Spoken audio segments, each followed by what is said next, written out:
What's up les gamers, bonjour tout le monde, c'est la Tactical Nitro, aujourd'hui The Core 98 aux commandes et aujourd'hui on se retrouve pour l'épisode numéro 6 de la série Techniques, Astuces et KEM. Un épisode donc aujourd'hui qui sera consacré à la Honey Badger, donc une arme qui est dite facile d'utilisation. C'est vrai que j'étais pas pour au début vous faire un épisode sur cette arme étant donné que beaucoup de gens la trouvent trop facile d'utilisation, mais étant donné que c'est un beau gameplay, donc c'est une double KEM, eh bien j'ai voulu vous la proposer. Donc c'est du no soutien, on était en groupe mais il n'y avait pas de soutien et j'espère que ce gameplay vous plaira. A savoir que je viens de dire que ce gameplay était d'une double KEM, mais la première série va être mi-Honey Badger, mi-AK-12, étant donné que je vais ramasser une AK-12 par terre. J'espère que vous ne m'en voudrez pas et que je vais me rattraper car grâce à la AK-12, j'ai réalisé une quad feed qui était assez jolie. Bref, vous découvrirez tout ça dans ce gameplay. Comme à l'habitude de la série Techniques, Astuces et KEM, je vais très rapidement décrire le gameplay. Alors le gameplay, c'était une domination sur la map Without, donc une double bombe KEM comme je l'ai dit à la Honey Badger et la première un petit peu à la K12, où on va réaliser 3 KEM en équipe, donc grosse dédicace à l'abonné qui a réalisé sa KEM Skymastic et aussi à tous les autres abonnés qui étaient présents pendant la partie. Alors pour ce qui est de la classe, elle devrait apparaître à votre écran. Je vous invite à mettre la vidéo en pause si vous voulez voir ma classe ou bien de continuer à écouter mon commentary si celle-ci ne vous intéresse pas. Le commentary devrait maintenant être divisé en deux parties. La première devrait être consacrée à la présentation de la Honey Badger, à comment l'utiliser, sur quelle map, etc., etc. Et la deuxième partie sera quant à elle consacrée au sujet de la vidéo, qui consistera à débattre à une chose à laquelle les gens font vraiment attention en ce moment, c'est les gameplays solo et les gameplays en groupe. Donc on va maintenant commencer par parler de la Honey Badger.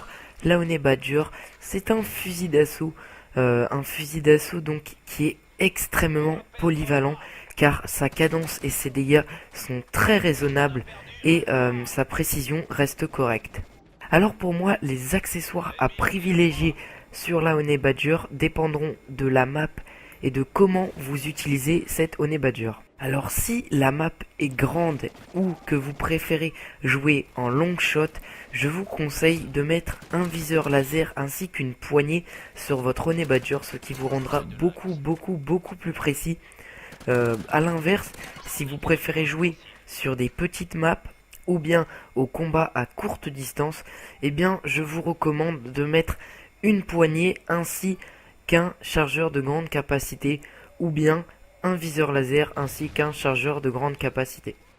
On en a donc fini pour la présentation de la classe et on va tout de suite passer au sujet qui nous intéresse. Donc comme je l'ai dit tout à l'heure, dans cette vidéo, on va débattre sur quelque chose qui interpelle beaucoup de monde, c'est le fait de réaliser des gameplays en solo ou bien en groupe. Mais tout d'abord, revenons aux bases des gameplays en groupe. Ça a commencé, rappelez-vous, sur Call of Duty Black Ops 2, où on voyait énormément de youtubeurs qui voulaient tenter de grosses performances, que ce soit des 100 kills, des 200 kills, des 300 kills, des doubles, triple nucléaire, des KEM au couteau ou bien encore au bouclier, eh bien ils ont tous eu recours, ou presque, au team soutien. Alors qu'est-ce qu'une team soutien? C'est très simple. Une team soutien, c'est un groupe de personnes qui est destiné à jouer exclusivement en soutien pour vous lors d'une partie. On peut citer énormément de killstreaks soutien qui ont été utilisés par les teams soutien, que ce soit sur Call of Duty Modern Warfare 3, Call of Duty Black Ops 2 ou bien Call of Duty Ghost. On a par exemple sur Call of Duty Modern Warfare 3 le drone amélioré ou bien la veste balistique. Sur Call of Duty Black Ops 2 on a par exemple le drone de brouillage, la microstation ou bien encore le système IEM.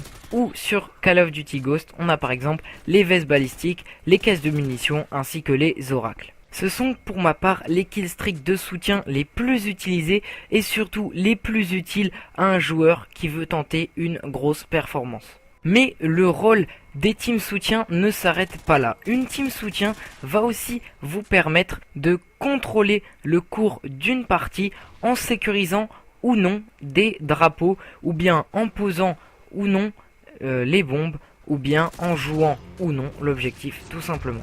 Au passage, vous pouvez voir que j'ai réalisé la KEM, à savoir que je vais réaliser un gunstrike de 27 éliminations, donc avec 3 autres kills à la Honey Badger, mais que je vais couper le gameplay pour passer directement à ma deuxième série KEM. Au final, pour en revenir au team soutien, ils ont encore un dernier rôle qui est essentiel pour la réalisation d'un défi compliqué comme une Moab, KEM ou nucléaire au couteau, c'est d'indiquer les positions des ennemis. Maintenant que les teams soutien n'ont plus de secret pour vous, on va pouvoir continuer l'explication des gameplays de groupe.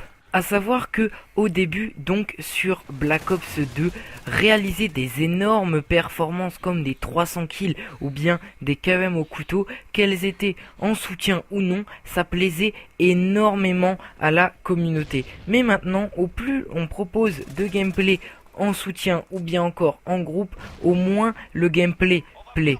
Sans mauvais jeu de mots bien sûr. C'est donc pour ça qu'ils ont commencé à réaliser des gameplays en solo. Certes, les performances étaient moins au rendez-vous ou bien moins importantes, mais c'est vrai que le gameplay était beaucoup plus nerveux.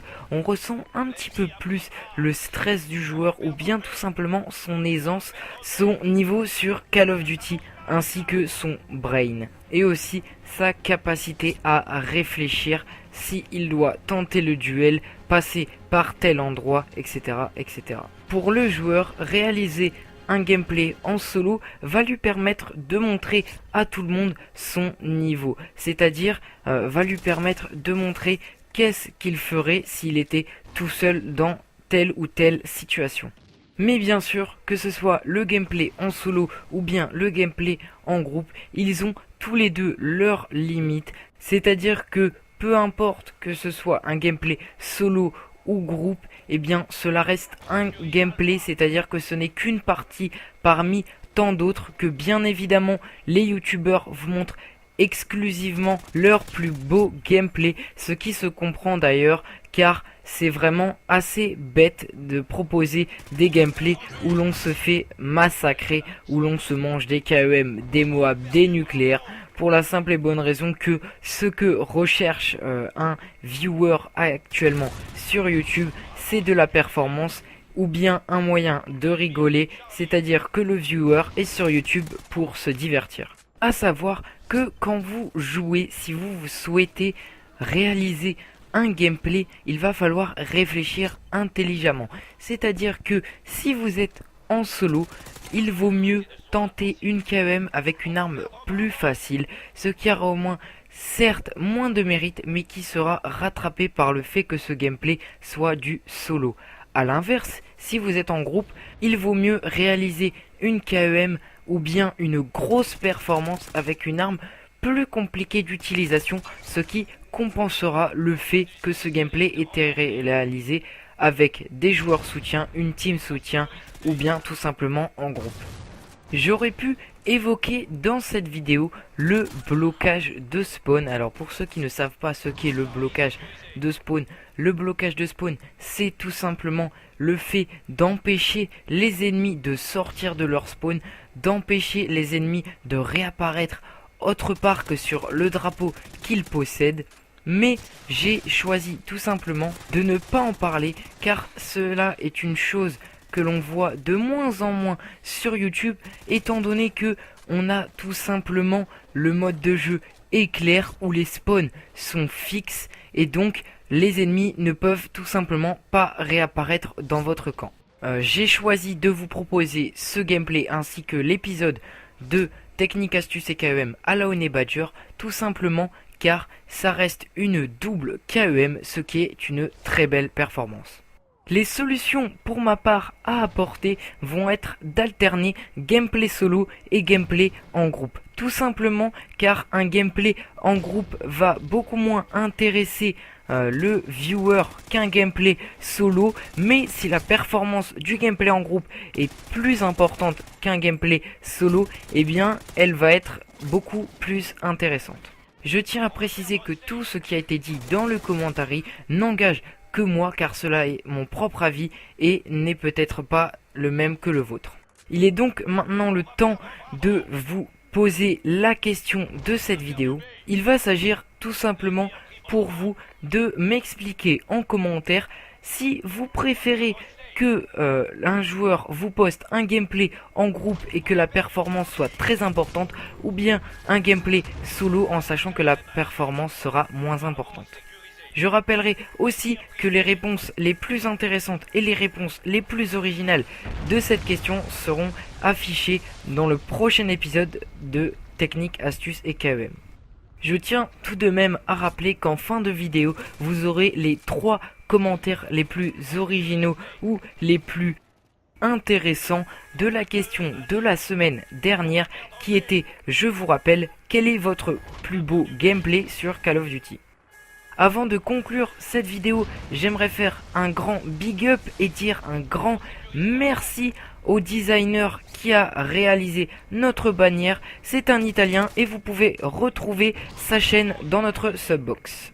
J'espère en tout cas que ce gameplay vous aura plu, que cette vidéo vous aura plu. Je vous demanderai de laisser un maximum de likes pour cette vidéo qui m'a demandé un énorme travail au niveau du commentaire, d'aller visiter notre chaîne si cette vidéo vous a plu. Et puis ciao, bye, peace, à la prochaine, salut.